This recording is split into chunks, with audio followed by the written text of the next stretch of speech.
Kuna hii familia hapa kijijini Mkiko, na huyu jamaa anaitwa Mpinga na huyu anaitwa Ukende. Ni familia yenye upendo. Baba anawaaga anaenda kazini. Unajua mapenzi fulani hivi mpaka sisi wenyewe huwa tunapenda kuita mapenzi ya kizungu japokuwa ni kijijini. Huyu mtoto anaitwa Shila, anamkimbilia babake na babake anakumbatia familia, wanapiga makofi, wanamwaga na kumsindikiza babao kwa mbali. Baba bye bye bye bye. Aya, ameenda sasa, turudi ndani.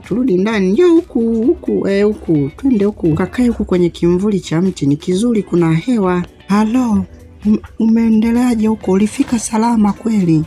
Wanasemaje, wazima? Nilifika salama huku bwana, ni wazima, ila nimekuta katoto kamelala, katoto kashemeji yako. Jamani, kakitundu kazima kweli? Angekuwa macho kangenisalimia. Nipo naye hapa, amelala, yani umwambii chochote, kasinzia, yani ndio hivyo. Nilifika salama, maisha yanaendelea, kesho namkia kwenye kazi.